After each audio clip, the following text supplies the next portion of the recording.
We have had very warm temperatures this week with near record highs on Tuesday. Today we were right behind it with a high of 72, but check out the forecast high on Sunday. We are going all the way down into the 40s. I'll have more details on those temperatures, plus a look at your Christmas Day forecast coming up. Now on to the latest on Hurricane Helene cleanup. We'll hear from the Augusta mayor. Also ahead, it's flu season, how you can stay healthy as we head into the holiday season. And the lock and dam is closer now, one step closer to getting repairs. We hear from leaders on both sides of the river as your News at 10 starts now. Live from Television Park, this is WJBF, News Channel 6 at 10 on MeTV. Good evening, I'm Isabella Moody. Thank you for joining us. Coverage you can count on begins in Richmond County, where the sheriff's office and coroner are investigating a deadly dog attack. Charles David Blackwell is charged with involuntary manslaughter after a woman was attacked and killed by a dog on Ira Road this morning. The victim is identified as 21-year-old Samara Rogers. Investigators say she was attacked by at least one dog while walking down the street. Rogers died at the scene. We are still working to find out on the details on what led up to the attack. The man accused of murdering an Army sergeant at post for Eisenhower will remain in federal custody. The Department of Justice making the decision to deny bond at today's hearing. Natravian Landry is accused of killing Andre Stewart Jr. Stewart was active duty working as a human resource specialist on post. Time now for a first check of weather. Here's Chief Meteorologist Jenna Petracci. Well, Isabella, it was a very foggy day. We had dense fog even into the afternoon, and that was followed by some clearing in the afternoon, and that allowed us to have enough instability to pop up some pretty strong storms. We actually had a severe thunderstorm warning earlier in Saluda County with golf ball size hail, but luckily now on Live Viper 6, things are looking a lot better. We're seeing a lot less rain and just a little bit of lightning. So here's a closer look now at one of those areas of rain. It's right over Barefoot in Aiken County, but nothing very strong. Now we do have some lightning strikes and some heavier downpours here. This is Burke County down into Jenkins County, so right outside of Millen, we have some heavy rain and a few lightning strikes. So there's Lawton, Perkins, right along Highway 25. So I'm not expecting these storms to become severe, but we will be watching them for the heavy rain and some of the lightning. All around Emmanuel County, we also have some rain. There's Swainsboro, so just some light shower activity and some heavier rain just off to the east. Now, speaking of Swainsboro, here's a look at our Terry Lambert Hyundai Skyview cam. We do have the cloudy skies and some fog developing tonight as well. This morning, we had a low of 53 degrees, which puts us well above our average of 37. And in the afternoon, we topped off at 72, so it was very warm. Right now, it's still pretty mild outside, upper 50s through low 60s. 61 in Millen, 65 in Bamberg. Allendale, you're at 64. Augusta, a bit cooler at 58 degrees, 61 in Wrightsville, and 60 in Edgefield. The dew points are pretty high, upper 50s to low 60s. It was a muggy day, and the winds are coming in from the southwest, only up to around 7 miles per hour.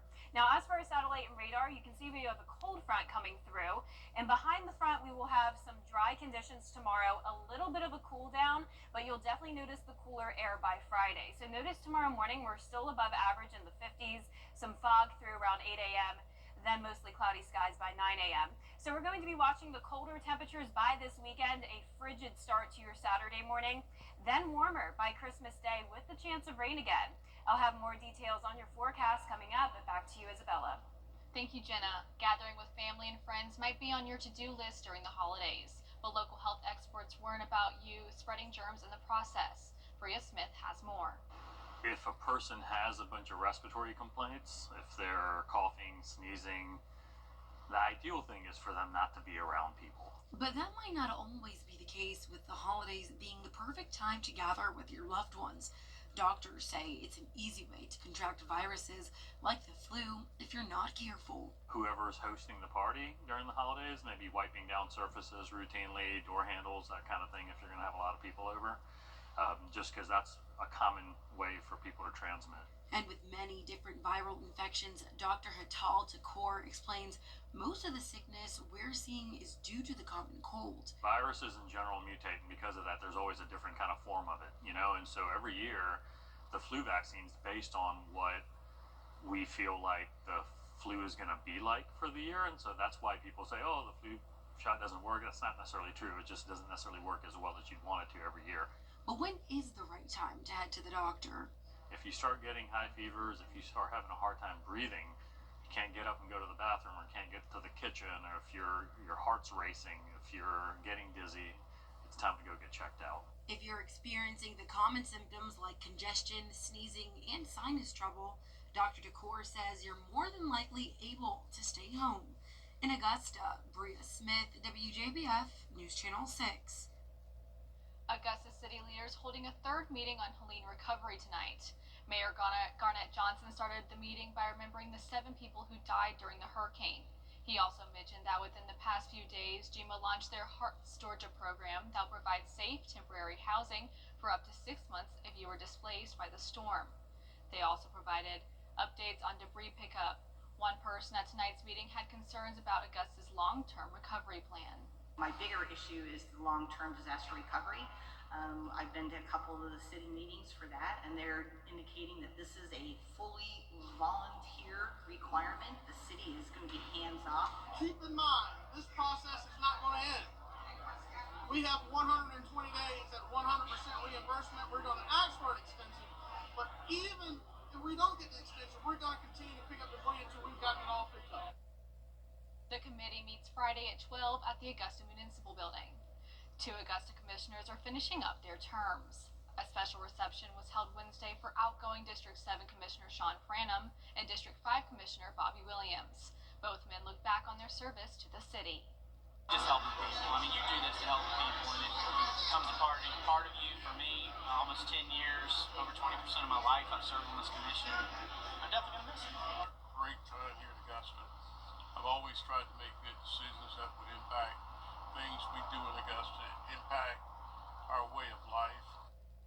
Commissioners will meet again in January to discuss the future of the garbage contract. The lock and dam, one step closer to getting repairs. Last week, the House passed the Water Resources Development Act of 2024, but there are mixed reactions on both sides of the river. Graham Lee reports. The bill is now one step away from the president's desk. It would bring repairs to the lock and dam that was first built in 1937. It's a historic day for the CSRA. It's an economic, not only an economic matter, but it's critical to industry. It's critical to our water supply. The House passed the final version of the Water Resources Development Act last Tuesday. Part of the bill calls for a full repair of the lock and dam. Congressman Rick Allen and the Department of Transportation have examined the area to determine what repairs are needed. Obviously, the water over has deepened the pool on one side of the dam. I would suggest that they actually bring in some rock and put in that side up to the level of the concrete retaining wall that the gates closed down on. The bill also calls for the pool level to be maintained at 114.5 feet. But it's a cause of concern for the Savannah Riverkeeper. Columbia alone has had 3 500-year floods in just the last couple of years, right? So now we know we have an infrastructure where we're flooding with more water over the next couple of years. We've now set an arbitrary level at this dam that is going to lessen our ability to control from floods. She's also concerned about the potential costs involved to maintain that water level. South Carolina and Georgia do have little pots of money. And so hopefully that's enough. We'll see. I do think you're very likely to see the city of Augusta on the hook for a pretty good chunk of money coming up soon. But city leaders on both sides of the river are pleased with the progress after years of discussions with the Corps of Engineers. It's important because it gives us the ability to have recreation along the Savannah River. It keeps it sightly. It allows our manufacturers to pull from the pool to operate their facilities. It gives us a lot of opportunities. All of the important entities have come together and said, we've got to make this happen. And they are really close now with the House passing that language. In Augusta, Graham Lee, WJBF, News Channel 6. And this just in, the bill has been passed on 97 to 1 vote by the Senate. The bill now awaits approval from President Biden. You may want to turn down your thermostat. Georgia Power is once again raising its rates. They will jump 3.5% starting January 1st. That's an increase of about $6 a month for an average customer. This is the 6th Georgia Power rate hike in just 2 years. The utility provider says the increase is necessary because of costs for Plant Vogtle, rising fuel prices, and damage from Hurricane Helene. And it's mostly dry across the two-state, but we still have some areas of rain and even a few thunderstorms in our southern line counties. I'll have a closer look at that when we return.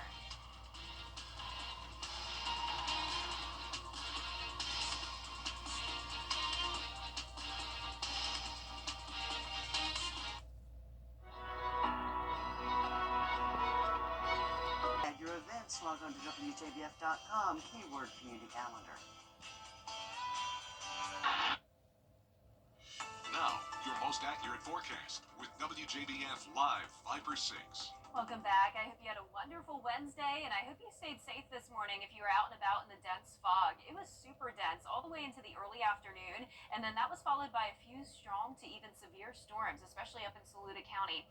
Right at the moment, though, we're not tracking any severe weather, but we do have a stronger storm here over in Jenkins County. Pretty much all of Jenkins County lit up at the moment with lightning strikes, 15 over the last 15 minutes. And notice all of this heavy rain from Thrift up to Emma Lane, all along Highway 21 there across Millen, and some lightning strikes near Screven County as well. Now, as we go down towards the southwest, Waynesboro not seeing any lightning. You may be seeing the flashes out in the distance, though, but just some light rain around downtown and into Gary. Here's a nice view of SRP Park lit up on our Terry Lambert Hyundai Skyview cam this evening. Dry conditions in North Augusta. We are picking up on a little bit of fog, though. Visibility still at 10 miles, but expect some patchy dense fog later on tonight. Just nothing like what we had this morning. A southeast wind at the moment of 5 miles per hour, bringing in the moisture from the Gulf of Mexico, so it's a little bit muggy out there. Temperatures are in the upper 50s to low 60s across the board, and we do have a cold front coming through the area, and behind it we'll have a little bit more cloud cover into our Thursday, and eventually we'll have a reinforcing cold front coming in on Thursday night into Friday, and that'll bring the very cold air from Canada. So we are going to have another round of frigid temperatures as we head into the weekend, but in the meantime, tomorrow still above average, low 50s in the morning with the fog. Clouds throughout the day as we climb into the mid-60s. So as you can see, we have a steady decline here with our temperatures. Low 50s Saturday, then highs only in the upper 40s for your Sunday and Monday, and the same trend with our low temperatures. So we're going down to the freezing mark on Saturday, which happens to be the first day of winter, so very fitting. Then as we go into Monday, 25 degrees in the morning. Now for your Christmas Day, we actually are going to see those temperatures rebound again to the 60-degree mark, so nice and mild. And there is a pretty good chance that it will be cloudy and also a 30% chance of rain. Now from December 26th through the new year, we are going to see above average temperatures all across the nation. So we're going to see some low to mid 60s carrying us all the way into January. It does look like there's a very high chance that we'll be ending the month of December pretty dry. Notice we're still at just around an inch of rainfall for the entire month when we typically get close to 4 inches. So we're definitely pretty dry. The rain today really didn't amount to too much. It was very isolated activity. And by tomorrow morning, no more rain, just some fog, cloud cover lingering still in parts of our area. Then here comes that secondary cold front. So the very dry and cold air will be moving in behind it. We'll have lots of sunshine on Friday, but it will be very breezy. Gusts up to around 25 miles per hour with that cold front passage. You can see the winds will be coming in from the northwest as that cold front comes through. The lows tonight above average though, upper 40s through mid 50s, so a little bit cooler towards the north.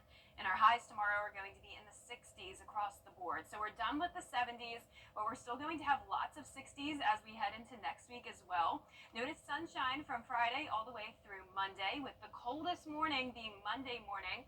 Then we'll warm up back into the 50s on Christmas Eve, high of 60 on Christmas Day.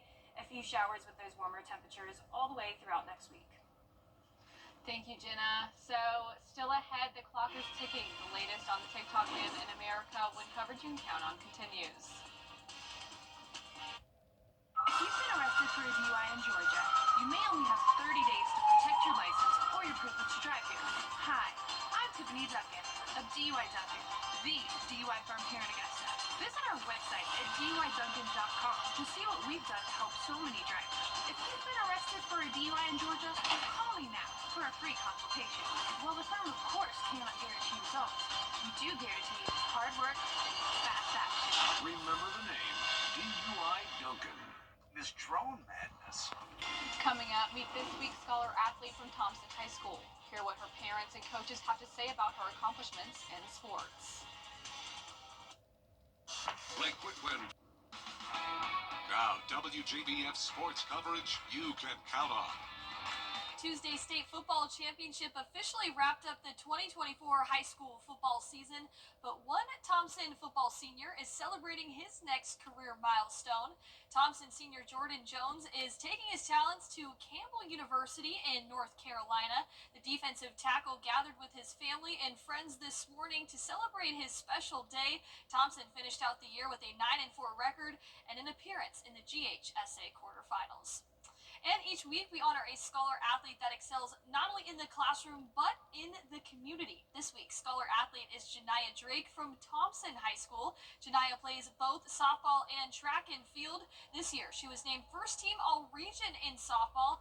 And then on the track, she runs the 100, 200, and 4x100 meter relay. Outside of athletics, she's involved in the Science Club, Beta Club, and a member of the Homecoming Court. She's also received the UGA Certificate of Merit and the Presbyterian College Scholarship Award. She's had this work ethic from a young age.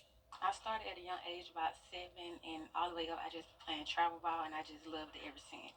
She's full of life, so it's kind of never, but she's a good company, and it's hard not to see. Her ability to kind of get people to follow and do what the things that she's doing, and it's just her attitude. She's got a good attitude, never complains, just does what coaches ask and just keeps going. She's self-motivated, intentional. She's a real dog, meaning that she takes her goals after everything. It really doesn't matter what it is. Like Coach Chopper said, wherever you put her at, she'll go there. No complaints. Even if she hurt, she's still going to go hard. She give 100% every day at all times. She's a leader on and off the track, and we typically don't have too many problems out of her. Like I said, that self-discipline on the field translates from the classroom. It's coming from the classroom. You can tell she's motivated in the classroom to do what it takes, or do what she has to do so she can do what she want to do, and she does the same thing on the field. She just a smart girl, and she it always excited me. I knew she can do it. I knew she can do it. She's very smart. I would say the support from everyone, as you can see here today, they help me balance everything, and that's basically how everything gets done. Janiah plans to attend college next year and pursue a career in nursing.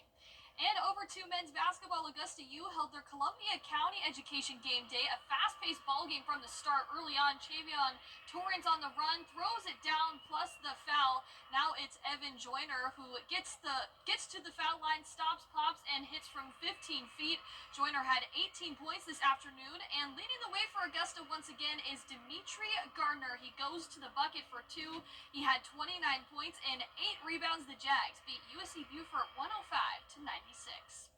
And in the NFL, the Atlanta Falcons coming off a 15-9 win against the Raiders on Monday Night Football, but they are making a quarterback change. With 3 games left in the regular season, the Falcons are benching starting quarterback Kirk Cousins. Turnovers were the common theme in the second half of the year. He leads the NFL with 16 interceptions through 15 weeks. He also leads the league with 13 fumbles, making him a backup quarterback for the first time since the 2014 season. Head coach Raheem Morris spoke with the media today on turning the page to rookie quarterback Michael Penix Jr.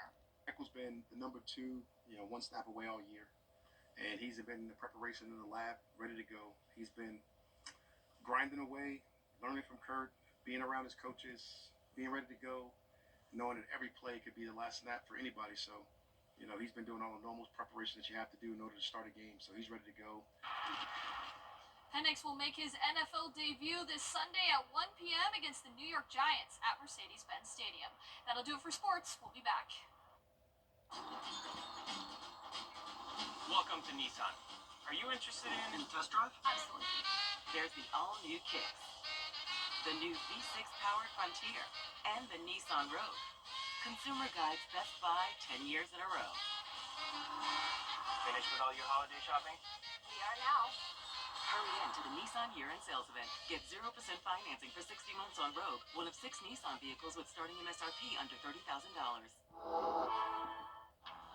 Sometimes. Happy holidays.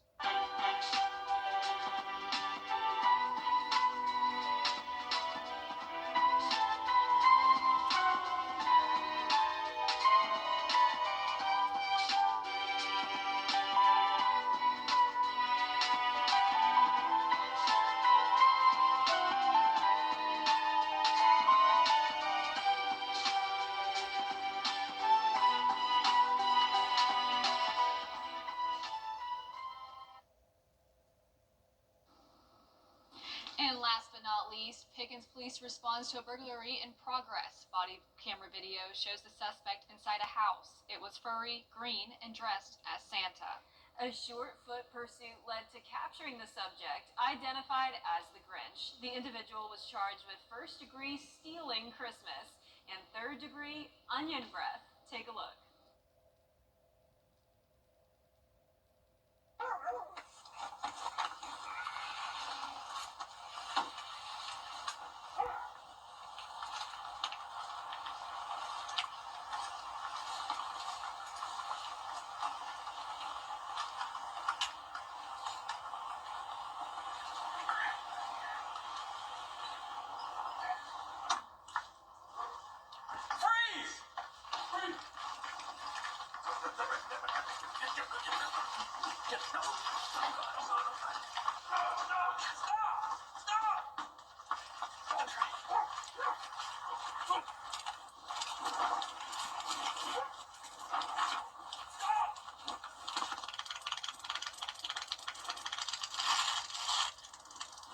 Put your hands behind your back.